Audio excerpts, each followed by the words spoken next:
प्रिय विद्यार्थियों, आप सभी लोगों का हमारे YouTube चैनल पर स्वागत है। दोस्तों, हम लोग एक बेसिक सीरीज जो मैथ का चला रहे हैं, उसमें हम लोग का आज तीसरा सीरीज चल रहा है। इसमें हम लोग पढ़ेंगे आज कि गुणनखंड विधि से लघुत्तम निकालना और भाग विधि से लघुत्तम निकालना, दोनों को हम लोग सीखेंगे आज। इससे पहले हम दो सीरीज में भी लघुत्तम ही बताए हैं, लेकिन इस तीसरे पार्ट में दोनों को बता रहे हैं, एक एक क्वेश्चन लेकर के, एक ही क्वेश्चन पे कि गुणनखंड विधि से कैसे निकालते हैं और भाग विधि से कैसे निकालते हैं। तो देखिए, हम लोग स्टार्ट करते हैं क्वेश्चन। जैसे कि आपको सवाल बोलेगा 24, 32, 36 का लघुत्तम समापवर्त्य भाग विधि से बताइए। अगर कंडीशन दे देगा कि भाग विधि से निकालिए तो भाग विधि से निकालना पड़ेगा।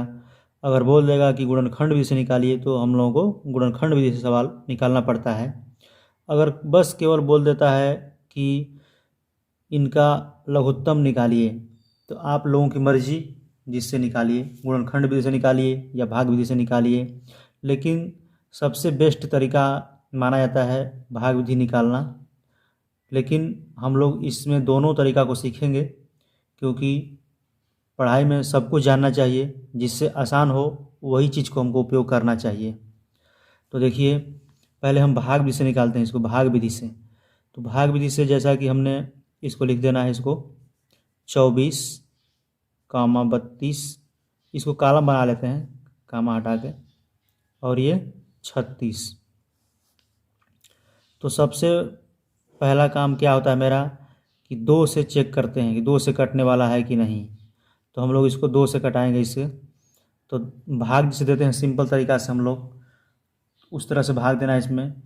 2 का भाग ऐसा देना है कि 24 में क बार जाएगा, 12 बार जाएगा। तो 2 एक एम 2 हो गया, ये 2 बचा 2 दूनी के 4, 12 हो गया। फिर ये 16 दूना 32 होता है। फिर यहाँ पे 18 हो जाएगा, क्योंकि 36 में 2 का भाग दिया जा रहा है। जैसे हम लोग भाग पढ़ना सीखे हैं पहले का कि भाग कैसे देते हैं, उसी तरह से इसमें भाग दिया जाता है। फिर 2 से कटाएंगे इसको, जब तक 2 से कटेगा तब तक 2 से कटाते रहेंगे। तो 2 छके 12, 2 8 16, 2 9 18। फिर 2 से कटाएंगे, 2 3 6, 2 चौके 8। ये नहीं जाएगा तो इसको उतार देंगे हम लोग इस तरह से। फिर 2 से ले जाएंगे, 3 उतार देंगे, 2 दूना के 4, फिर 9 उतार देंगे। जो नहीं कटने वाला होगा उसको उतार देंगे, और जो कटने वाला हो तब तक उसको कटाते ले जाएंगे हम लोग। फिर 2 से ले जाएंगे, 3 नहीं कटेगा, 3 को उतार देना है, 2 एक एम 2, फिर 9 उतर जाएगा। अब 2 के बाद 3 आता है, 3 से चेक करेंगे, 3 एक एम 3, फिर 1 आ गया, ये तो उतर जाएगा, 3 तिली के 9। फिर 3 से कटाएंगे, इसको बढ़ाते जाएंगे हम लोग चिन्ह को, 1 1, 3 एक एम 3। जब सबके नीचे 1 1 आ जाएगा तब हम लोग को रुक जाना है, क्योंकि 1 से कटाएंगे तो 1 1 तो चलता जाएगा। अब इसको लघुत्तम निकालने के लिए इसका आंसर क्या होगा, लॉसा जो बोलते हैं हम लोग, लघुत्तम। तो हम लोग इसको निकालने के लिए क्या करेंगे कि जो ये संख्या से भाग दिए हैं उसी संख्या को यहाँ पे लिखना है। देखिए, 2 गुणते 2 को पहले गिन लीजिए, 1 2 3 4 5 2 आया है तो 5 को 2 लिख देंगे, 2 3 4 और ये 5। हमने 5 को 2 लिख दिया। इसके बाद 2 को 3 आया है, 2 को 3 लिख देंगे, 3 गुणते 3। अब इसको गुणा करके जितना आएगा उसको यहाँ पे हम लोग लिख देंगे, वही हमारा आंसर हो जाएगा। तो देखिए, इसको कैसे गुणा करते हैं। 2 में 2 का गुणा करेंगे, पहले 2 दूना के 4 हो जाएगा। फिर 4 में 2 का गुणा करेंगे, 4 दूना के 8। अब 8 में 2 का गुणा करेंगे, 8 दूना के 16, 16 दूना के 32। अब 32 के बाद पढ़ा नहीं आता 3 गुणा करने के लिए, तो हम लोग कहीं साइड में गुणा करके लिख लेंगे इसको। 3 दूना के 6, 3 तिली के 9, 96 आ गया। फिर 96 में 3 का गुणा करना पड़ेगा फिर से, क्योंकि 2 3 था, 3 छके 18 को 8 हासिल 1 बचा, 3 नवा 27 1 28। इस प्रकार से ये हो गया 288। तो हम लोग यहाँ पे इसको लिख देंगे 288। यही मेरा लघुत्तम निकल के आ गया। इस प्रकार से हमने इसी सवाल को भाग विधि से समझा। अब इसको समझेंगे गुणनखंड विधि से। इसी सवाल को यहाँ पे सवाल लिखा हुआ है, यहाँ पे बस लिख दे रहे हैं गुणनखंड विधि।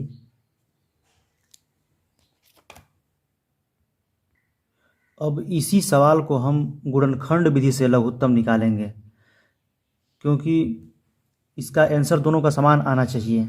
देखिए, तो इसको गुणनखंड विधि से क्या करते हैं हम लोग, गुणनखंड मतलब गुणा के रूप में, खंड मतलब होता है टुकड़ा टुकड़ा करना। तो देखिए, जो 24 32 36 दिया हुआ है, इसको हमको यहाँ पे लिखना पड़ेगा 24 24 लिखें, फिर बराबर का चिन्ह देना है, फिर 32 32 लिखेंगे यहाँ पे, 32 के आगे भी बराबर का चिन्ह लिख देंगे, और फिर 36 36 के आगे बराबर का चिन्ह लिख देंगे। अब इसको सबसे छोटा अभाज्य के रूप में तोड़ना है। तो जब गुणनखंड अगर पहाड़ा हम लोग को याद है तो तुरंत यहाँ पे लिख सकते हैं। जैसे कि देखिए, 2 से हम तोड़ेंगे, खंड करेंगे इसको, 2 दूना के 4, 4 दूना के 8, 8 दूना के 16 हो जाएगा, 8 3 24 होगा यहाँ पे डायरेक्ट। देखिए, अब इसको समझने वाली बात है कि आप कैसे लिख दिए ये। हम यहाँ पे 8 गुणित 3 भी लिख सकते हैं डायरेक्ट, 8 3 24, या 6 चौके 24 भी लिख सकते हैं। लेकिन हाँ, लिख सकते हैं, लेकिन इसमें क्या है कि इसमें अभाज्य संख्या को हम लोग गुणनखंड के रूप में लिखते हैं। अभाज्य यानी कि जो संख्या किसी से ना कटे, वो अपने आप से कटे। तो देखिए, 2 अभाज्य है, 3 अभाज्य है। अब इसको कैसे लाए हम लोग यहाँ पे 2 3। ये अगर मान लीजिए आपको पहाड़ा इस तरह खंड करना नहीं आता है, तो हम लोग को यही तरीका अपना के इसको निकालना पड़ता है। यही तरीका अपना करके यहाँ पे लगाना पड़ता है गुणनखंड विधि से ही। तो देखिए, इसको हम कैसे करते हैं, आप लोग समझाने देखते हैं, समझाते हैं, आप एक बार प्रयास करते हैं हम। जैसे 24 था, दूसरे पेज पे लगा रहे हैं हम, तो हम लोग 24 को क्या करेंगे कि पहले जैसे लघुत्तम भाग विधि से निकाले हैं, वही प्रक्रिया हमको यहाँ पे करना पड़ेगा 24 का केवल।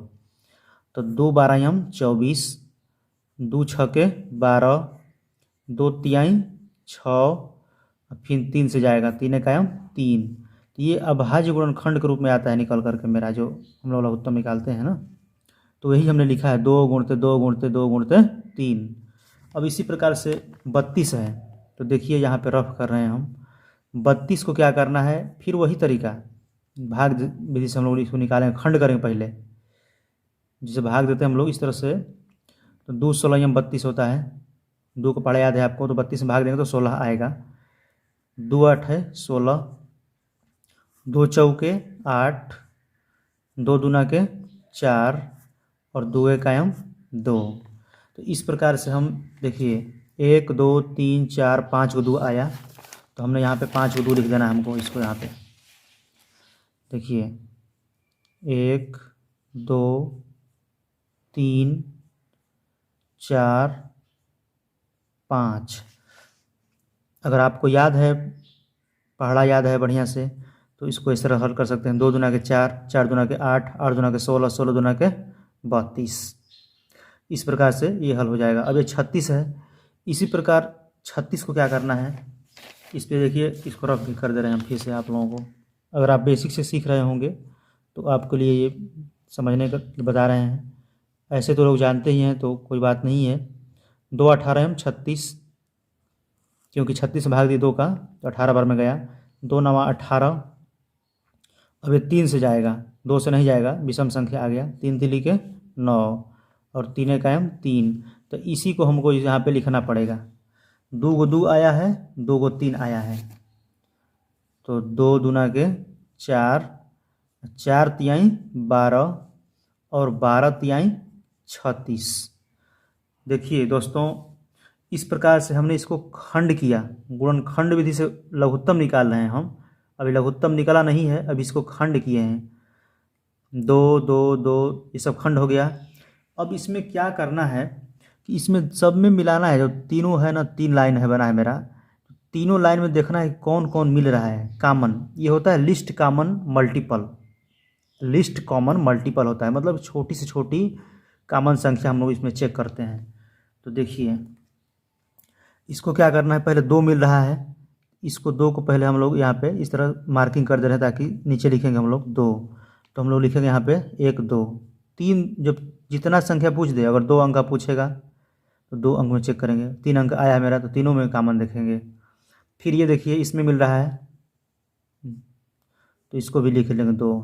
ठीक है, अब देखिए अब क्या क्या मिल रहा है। अब नहीं मिल रहा है, जब सबसे छोटी छोटी संख्या मिल गया, अब नहीं मिल रहा है। अब क्या मिल रहा है, अब देखना क्या करना है। अब ये देखिए 2 नहीं मिल रहा है, इसमें 2, इसमें 2 देखिए 2 मिल गया, 2 को फिर देखेंगे, इसको फिर 2 लिखेंगे। ठीक है, अब क्या देखेंगे कि अब 2 जो नहीं मिल रहा है इसको भी लिख देंगे हम लोग, इसको भी लिख देंगे, 2 गुणते 2 कर देंगे। ठीक है, अब ये 3 देखिए, इसमें 3 1 है, इसमें 3 1 है, तो हमने 1 3 लिख देना है। अगर दोनों में कॉमन जो मिलता है तो हम लोग को एक ही लिखना है, या तीनों में मिलता है तो भी एक ही लिखना है, और फिर जो बचा उसको भी लिख देना है। इस तरीका होता है हम लोगों को लिखने का। इसका लघु भाग गुणनखंड भी से निकालना है हम ये लघुत्तम, तो तरीका यही होता है मेरा। देखिए फिर समझिए एक बार क्या किए हम यहाँ पे। 24 का पहले खंड किए, पहला स्टेप में आप लोग 32 का किए, 36 का किए। इसके बाद क्या करना है कि सब में देखना है कि कॉमन कौन सी संख्या है। ये नहीं कि 2 लिखेंगे 2 लिखेंगे 2 लिखेंगे, यहाँ पे नहीं लिखे, ऐसा नहीं लिखना है। जो जो कॉमन सब में है उसको पहले एक बार लिख देना है। ये कॉमन था, एक बार लिख दिया। अब कॉमन तीनों में नहीं बचा है, केवल 2 गो बचा है, 2 को मिला के 1 गो लिखा हमने ये। फिर अब नहीं मिल रहा है 2 कहीं भी, तो 2 बच गया मेरा, तो इसको हमने 2 यहाँ पे लिख दिया। ठीक है, अब 3 की बारी है, तो 3 देखेंगे 3 किस में है, तो एक 3 यहाँ पे है, एक 3 यहाँ पे है, तो ये दोनों तीनों मिला के 1 गो कॉमन लिए हम लोग। कॉमन जो चीज़ होता है ना उसको 1 गो 3 लिखे हैं। अब बच गया कौन 3, खाली एक 3 बच गया। अब किसी में 3 नहीं है तो हमने इसको भी यहाँ पे लिख दिया है। इस प्रकार से ये लिख दिया। अब इसको गुणा करके जितना आएगा वही मेरा आंसर हो जाएगा। तो देखिए गुणा करते हैं, 2 दूना के 4, 4 दूना के 8, 8 दूना के 16, 16 दूना 32, और 32 में 3 का गुणा करेंगे तो मेरा देखिए 32 में 3 का गुणा किए थे हम कहीं, तो आप लोग भी गुणा कर सकते हैं। 32 तिहाई 96 और 96 तिहाई 288, तो हमारा आंसर कितना आएगा, 288 आएगा। यानी कि हम लोगों का ये गुणनखंड विधि से भी निकाले हैं लघुत्तम तो उतना ही आया है, और ये भाग विधि से निकाले हैं तो लघुत्तम इतना ही आया है। तो इस प्रकार से आप लोग देख सकते हैं दोनों सवालों को। देखिए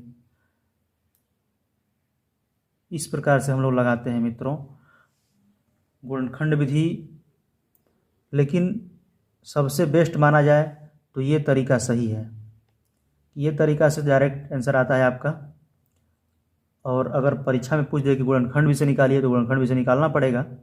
लेकिन क्योंकि गुणनखंड विधि से निकाल रहे हैं तो मान लीजिए बड़ा बड़ा सवाल अगर आ जाएगा, यहाँ पे 224 आ जाएगा निकालने के लिए, 224, 36, 72 का, तो खंड नहीं याद रहेगा तो फिर हमको यही प्रक्रिया करके फिर यहाँ पे लिखना पड़ेगा, फिर कॉमन निकालना पड़ेगा। तो इसलिए ये बेस्ट विधि है भाग विधि। लेकिन दोनों को जानिए। तो अगला हम देखेंगे इसका महत्तम भी, जैसे ये लघुत्तम पढ़े हम लोग इसको लघुत्तम समापवर्त्य, अब पढ़ेंगे इसका महत्तम, महत्तम समापवर्तक। महत्तम 8 और 18 का भाग विधि से बताओ। अगर कंडीशन बोल दे भाग विधि से तो भाग विधि से लगाना पड़ेगा परीक्षा में। अगर बोल दे गुणनखंड विधि से तो गुणनखंड विधि से लगाना पड़ेगा। अगर बोल दे कि खाली महत्तम निकालिए तो आप लोग जिस तरीका से याद है आप लोगों को उस तरीका से निकाल सकते हैं कोई परीक्षा में। तो देखिए, तो 8 लिखेंगे क्योंकि सबसे जो इसमें छोटी संख्या 2 संख्या रहता है या 3 संख्या, कितना संख्या का मौसा दे, तो हमेशा हम लोगों को पहले 2 संख्या ही लेना है। 8 और 18, तो हम लोग 8 लिखेंगे यहाँ पे, इसको 18 यहाँ पे लिख देंगे, जैसे भाग देते हैं उस तरह से। यानी कि इसको बोलते हैं भाजक, इसको बोलते हैं भाजक।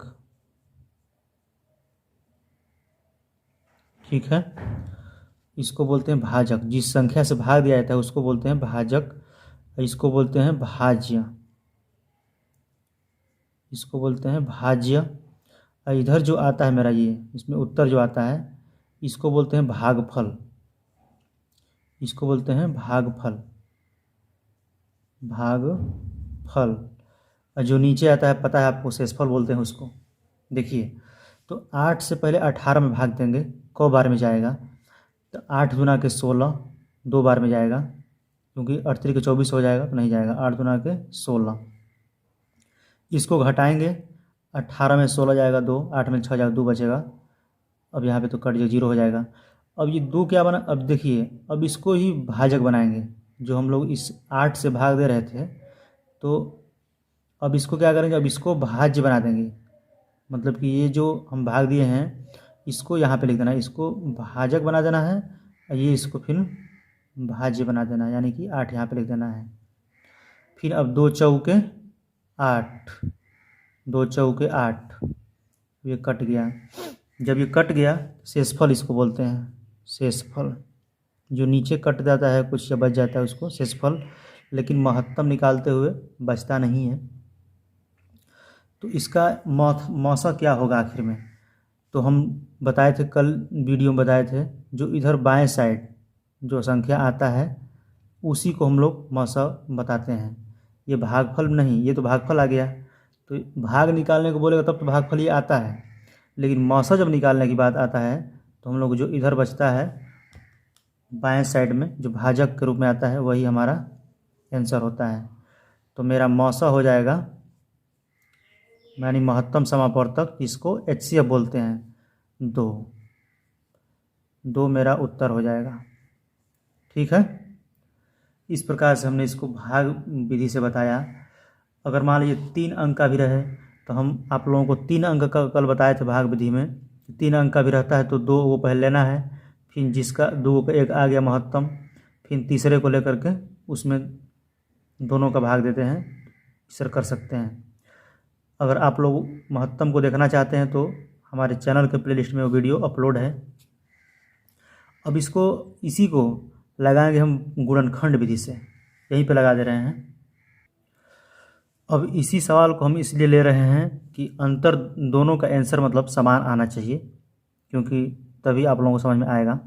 देखिए, तो इसमें क्या करते हैं, गुणनखंड विधि जब मासा बोलेगा तो इसको गुणनखंड करेंगे, जैसे हम अभी पिछले लघुत्तम में खंड किए थे उसी प्रकार से, लेकिन थोड़ा सा डिफरेंस है यहाँ पे। देखिए क्या करना पड़ता है, यहाँ पे 8 है, यहाँ पे 18 है, इसको खंड करेंगे। खंड करने का सेम वही प्रक्रिया है जो हम आप लोगों को बताए हैं भाग दे करके। जैसे 8 का हमको याद है, मान लीजिए अभाज्य गुणनखंड, तो 2 गुणते 2 गुणते 2 लिख देंगे, 2 दूना 4 दूना के 8। अब ये 18 है तो इसको लिखेंगे 2 गुणते 3 गुणते 2 3 6 3 18, क्योंकि अभाज्य रूप में ही पकड़ना है हमको इसको। तो देखिए, हम आप लोगों को यहाँ पे बता दे रहे हैं फिर से, जो अभी हमने ये लगाया है ये पिछले लघुत्तम सवाल में इसी प्रकार से किए थे और 18 में भी इस तरह से ही किए थे। इसको हम फिर से यहाँ पे एक बार बता दे रहे हैं। 2 चौके 8, 2 दूना के 4, 2 एकायम 2, तो 3 गो आया है, वही हमने यहाँ पे 3 को 2 लिखा हुआ है। 18 को मान लीजिए अभाज्य निकालना है संख्या, तो 18 जो है मेरा, तो इस तरह से करेंगे, 2 नामा 18, 2 से नहीं कटेगा 3 से कटेगा, 3 तिली के 9 और 3 कायम 3, यानी कि 1 आ गया तो छोड़ देंगे, तो 2 3 3। तो देखिए हम लोग लिखा है यहाँ पे 2 3 3। अब इसमें समझने वाली बात क्या है कि उसमें था कि कामल था जो भी लिख ले रहे थे, और जो नहीं था उसको भी लिख करके गुणा करके आंसर निकाल रहे थे। लेकिन इसमें क्या होता है कि हाईएस्ट कॉमन फैक्टर, HCF मतलब हाईएस्ट कॉमन फैक्टर होता है। तो देखिए, इन 2 गो का अंक है तो 2 गो जिसमें कॉमन है वही लेंगे। ये जो है इसे काट रहे हैं, देखिए ये दोनों मिल रहा है 2 2। अब जो नहीं मिलेगा उसको नहीं लेंगे, बस यही फ़र्क है महत्तम और लघुत्तम में, गुणनखंड विधि से निकालने के तरीका में। तो इसका मौसा क्या होगा, इसका मौसा यानी HCF बोलते हैं अंग्रेजी में। HCF क्या होगा, जो मिलेगा केवल वही होगा आंसर, दो, यही मेरा आंसर होगा। ठीक है, तो इस प्रकार से दोनों क्वेश्चन आप तुलना कर सकते हैं। ये हमने इस तरह लगाया, लेकिन इसमें भी भाग विधि ज़्यादातर आसान होता है। ये भाग विधि से लगाए हम लोग, ये गुणनखंड विधि से है। ये गुणनखंड विधि है। देखिए, ये गुणनखंड विधि है, ये भाग विधि है। मान लीजिए कोई सवाल में बड़ा बड़ा सवाल देता है, तो उसको खंड निकालने के लिए हम लोग को इस तरह से जाना पड़ेगा निकालने के लिए। और भाग विधि से निकालने से क्या होगा कि भाग दे के हम लोग तुरंत निकाल सकते हैं। तो एक क्वेश्चन और देख लेते हैं भाग विधि से निकालने के लिए। हम लोग एक क्वेश्चन और हम लिए हैं समझाने के लिए आप लोगों को, भाग विधि से मौसा। तो देखिए, भाग विधि से इसमें 3 को दे दिया है, 48, 12, 18। तो हमेशा हम लोग को पहले 2 को संख्या लेना है। पहले 2 ये भी ले सकते हैं या 2 ये भी ले सकते हैं, कोई 2 ले सकते हैं, उससे कोई आंसर में फ़र्क नहीं आएगा। तो इसमें क्या करेंगे कि इसको पहले लेते हैं हम। तो 12 को बना लेंगे भाजक और 48 को बना लेंगे भाज्य।